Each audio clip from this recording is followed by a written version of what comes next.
The Carlisle Restaurant, Park Avenue, Manhattan. Bumpy Johnson walked through the mahogany doors, knowing he might never walk out. Frank Costello had sent the invitation 3 days earlier. Business discussion, the note said. Just you and me, like gentlemen. But Bumpy Johnson didn't become the king of Harlem by trusting Italian mobsters who smiled while sharpening their knives. He knew what business discussion meant.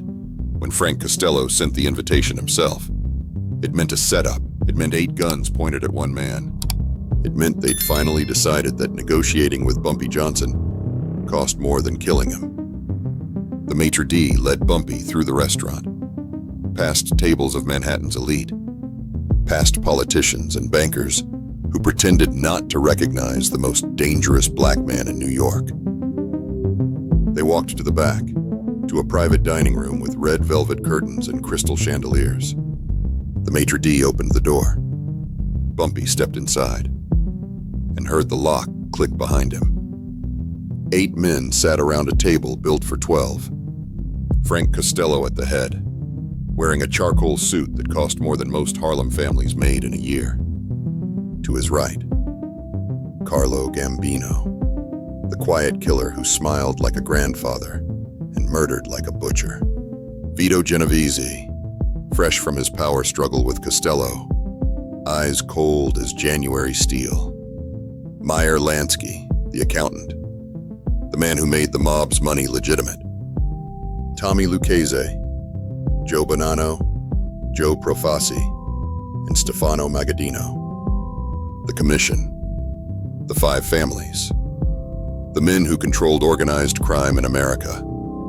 And every single one of them had a gun under the table pointed at Bumpy Johnson. Costello gestured to the empty chair. Mr. Johnson, thank you for coming. Please sit. Bumpy looked at the chair, looked at the 8 faces staring at him with expressions ranging from curiosity to barely concealed hostility. He looked at the locked door behind him. Then he pulled out the chair and sat down. Calm, controlled, like he'd been invited to Sunday dinner. Frank, Bumpy said quietly, you said just you and me. This looks like more than just you and me. Costello smiled. I thought it would be more efficient to handle this matter with all interested parties present. You understand, I'm sure. You're a businessman. I'm a lot of things, Bumpy said, but I'm not stupid. So why don't you skip the pleasantries and tell me why I'm really here? The smile faded from Costello's face. He leaned back in his chair, fingers steepled like a priest about to deliver a sermon. Harlem, he said simply. The numbers racket. You've controlled it for 13 years now, since Dutch Schultz's unfortunate demise. You've made millions. You've built an empire, and you've done it all without paying tribute to the families who protect this city. Bumpy didn't blink. Protect? Is that what you call it? Genovese leaned forward. Watch your tone.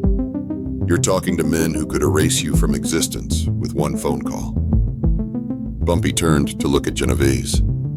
That stare, the one that made strong men check their life insurance. Then why haven't you? Silence. Because they all knew the answer. They tried, multiple times. Tried sending soldiers into Harlem. Those soldiers came back in ambulances.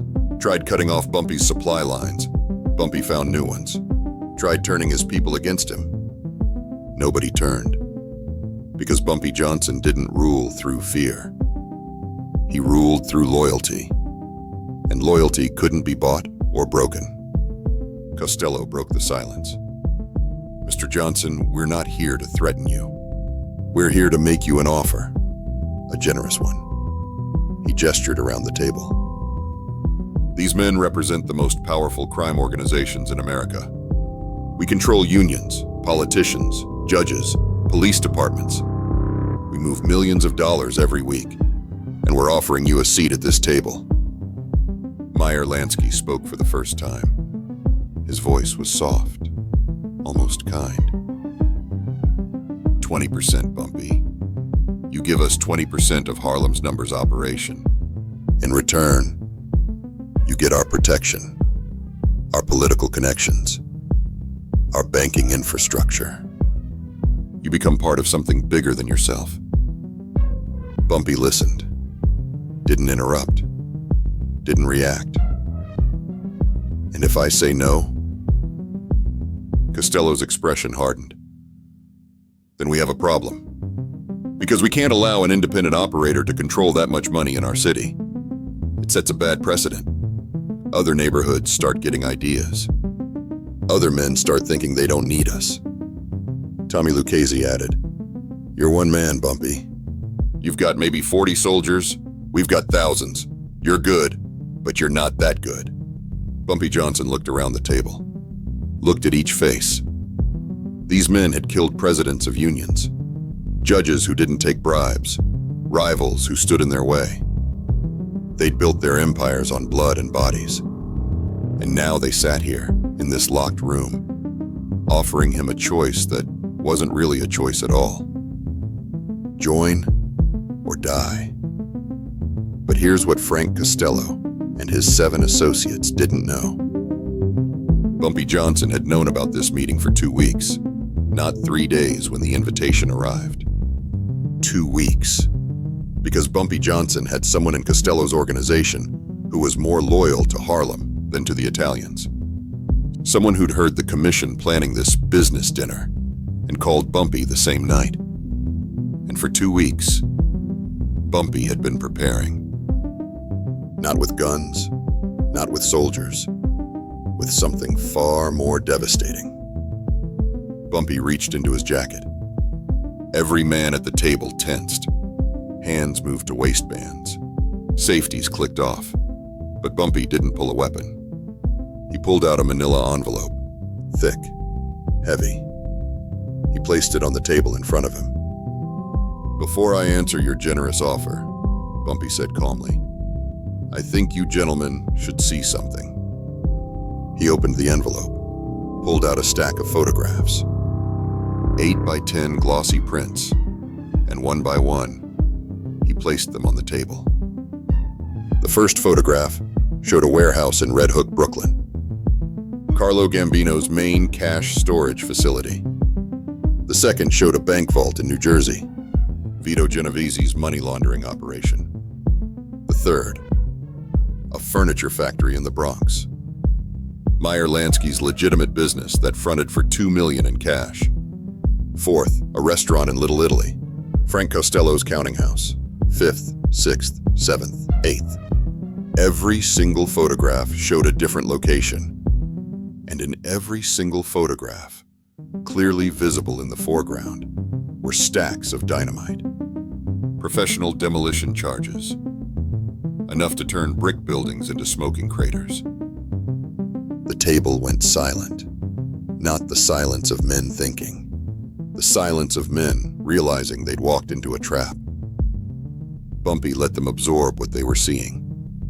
Then he spoke. His voice was quiet, calm, almost friendly. "Gentlemen, what you're looking at are your money. All of it. Every major cash house, every counting room, every vault where you store the money you can't put in banks. I know where they all are." He paused. "Let that sink in. And as you can see, I've decorated them. Those are M1A1 demolition charges. Military grade. 20 pounds of TNT per charge. I've got 6 charges in each location. That's 120 pounds of explosives per building." Carlo Gambino's face had gone white. "You're bluffing. There's no way you could have accessed all those locations without us knowing." Bumpy smiled. "You'd be surprised what people will do for money, or for revenge. Turns out, not everyone in your organizations is as loyal as you think. Some of them remember when you pushed their brothers out of business. Some of them are tired of being treated like servants. And some of them, they just like money more than they like you." Vito Genovese stood up. "You're a dead man, Johnson. You understand that? Even if what you're saying is true, you're dead." "We'll hunt you down. We'll burn Harlem to the ground. Bumpy didn't stand, just looked up at Genovese with those cold, empty eyes. Sit down, Vito. You're embarrassing yourself. The tone, the command. Like Bumpy was the boss, and Genovese was the soldier. Genovese's hand moved toward his gun. Meyer Lansky grabbed his wrist. Sit down. Let him finish. Genovese sat, slowly. Bumpy continued. Here's how this works. I walk out of this restaurant tonight, alive, untouched, and those explosives stay exactly where they are. Nobody touches them. Nobody tries to defuse them, because they're wired to dead man switches. If I don't make a phone call every 12 hours, they detonate, all of them, simultaneously. He leaned forward. I die. You're broke. Every dollar you've got stored in those locations, gone. Not stolen. Not seized by the feds. Vaporized. You'll spend the next 10 years rebuilding what you lost in one night. Frank Costello finally spoke. His voice was ice. And what's to stop us from torturing the locations out of the people you bribed? Because you don't know who they are, Bumpy said simply. Could be anyone. The guy who mops your floors. The driver who picks you up every morning. Your accountant. Your lawyer. Your nephew. I've got people everywhere, Frank. And the beautiful thing about dead man switches, even if you kill every person you suspect, even if you're right, the bombs still go off. Meyer Lansky, ever the pragmatist, asked the only question that mattered. What do you want? Bumpy Johnson leaned back in his chair. I want you to understand something. Harlem isn't a piece of property you can acquire. It's not a business you can buy out. It's a community. My community. And I don't share it. Not for 20%. Not for 50%. Not for anything. He stood up. Slowly. Every man at the table tensed. But I'm not unreasonable. You want peace? You've got it. You stay out of Harlem, I stay out of your territories. You don't send your soldiers north of 110th Street. I don't send mine into Brooklyn, the Bronx, or New Jersey. We coexist. Costello's jaw was tight. And if we refuse? Bumpy smiled. Then I make one phone call. And 8 of the most powerful crime bosses in America wake up tomorrow morning, broke. Your money, your power, your respect, all of it gone. And while you're scrambling to rebuild, your enemies will smell blood in the water. How long do you think you'll last when the people you've stepped on realize you're vulnerable? The silence in that room was absolute. These 8 men, who'd built empires on intimidation and violence, sat there realizing they'd been outplayed by a man they'd underestimated. A black man from Harlem, who they'd thought was just another street criminal they could eliminate whenever convenient. But Bumpy Johnson wasn't just another street criminal. He was a strategist who saw 10 moves ahead. He was a chess player who turned their meeting into checkmate. Joe Bonanno spoke for the first time. How do we know you won't blow up our money anyway? Once you're safe? Because I'm a businessman, Bumpy said. And blowing up your money costs me nothing, but gains me nothing. I don't want your empire. I don't want your territories. I just want Harlem. You leave it alone, I leave you alone. Simple. Frank Costello stood, walked to the window, looked out at Park Avenue below. Cars passing. People walking. Normal life continuing while in this room. The entire power structure of organized crime was being rewritten. He turned back to Bumpy. You've got balls, I'll give you that. Walking in here alone, threatening the commission. I didn't threaten anyone, Bumpy said calmly. I made a business proposal. You wanted to buy Harlem. I explained why it's not for sale. That's just good communication. Costello almost smiled. Almost. We accept your terms. Harlem is yours. We stay out. But if you ever, and I mean ever, step into our territories, this truce is over. Bumpy nodded. Fair enough. Now someone unlock that door. I've got dinner plans. Meyer Lansky walked to the door, turned the key. The lock clicked open. Bumpy walked toward it, stopped at the threshold, turned back. Oh, one more thing. Those photographs. I've got copies. Lots of copies. In safety deposit boxes across the city. So even if something unfortunate happens to me next week, next month, next year, my people have instructions. You come after me, you come after Harlem. Those copies go to the FBI, the newspapers, and every rival crew in New York. You'll have bigger problems than lost money. He tipped his hat. Gentlemen, it's been educational. Frank, next time you want to have a business meeting, maybe just call. Saves everyone time. Bumpy Johnson walked out of the Carlisle restaurant at 10:43 p.m. He walked past the Maitre d', past the wealthy diners, out onto Park Avenue. He hailed a cab, got in, and gave the driver an address in Harlem. Only when the cab was 10 blocks away did Bumpy allow himself to exhale. His hands were steady, his expression calm, but his heart was pounding like a drum. Because he'd just done something no one had ever done before. He'd walked into a room with the 8 most dangerous men in America. Men who'd planned to kill him, and he'd walked out alive.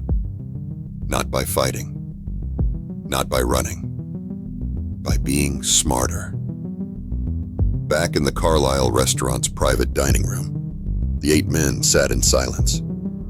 Finally, Carlo Gambino spoke. He was bluffing. He had to be bluffing. Meyer Lansky shook his head. No, he wasn't. I saw his eyes.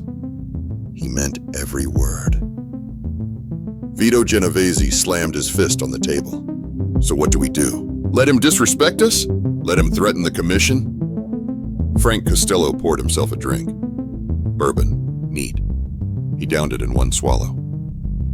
We do exactly what he said. We stay out of Harlem, because if we don't, we lose everything. And he knows it. He looked around the table at the 7 other faces. Bumpy Johnson just taught us something tonight. He taught us that respect isn't about who has the most guns or the most soldiers. It's about who has the most leverage. And right now, he's got all of it. The commission disbanded that night with new understanding. Harlem belonged to Bumpy Johnson. Not because he'd won a war, because he'd made war too expensive to wage. The next morning, Bumpy Johnson sat in his office above Small's Paradise. His wife Mamie brought him coffee. Did it work? She asked. Bumpy smiled, pulled out the photographs from the envelope. The same photographs he'd shown the commission. Except these weren't just surveillance photos. They were staged. The dynamite in the pictures? Props. Wooden boxes painted to look like explosives. The dead man switches? They didn't exist. The whole thing had been a bluff. The most dangerous bluff in criminal history. But Bumpy had known something the commission didn't. Men who have everything to lose will believe anything that threatens to take it away. Fear is more powerful than facts. And the fear of losing millions of dollars, of being exposed, of losing power, that fear was enough to make 8 of the smartest mobsters in America believe that a black man from Harlem had somehow infiltrated all their operations and rigged them with enough explosives to destroy their empires. Some of it was true. Bumpy did have people in their organizations. He did know where some of their cash houses were, but not all of them. And he certainly didn't have demolition charges planted everywhere. But the commission didn't know that. And they'd never know. Because checking would require admitting they'd been fooled. And men like Frank Costello don't admit to being fooled. November 3rd, 1945. The night Bumpy Johnson walked into a death trap and turned it into a throne. The commission never came after Harlem again. For the next 23 years, Until Bumpy's death in 1968, Harlem remained independent. The only neighborhood in New York that the Italian mob couldn't touch. Not because they couldn't, because they were afraid of what it would cost. Bumpy Johnson proved something that night. The most powerful weapon isn't a gun. It's not money. It's not violence. It's the ability to make your enemies believe you're willing to burn everything down rather than surrender. And sometimes the difference between a bluff and the truth doesn't matter. If your enemies believe it, it's real enough. That's why they called him the Godfather of Harlem. Not because he was the most violent, not because he was the richest, because he was the smartest man in any room he walked into. Even when that room was full of killers,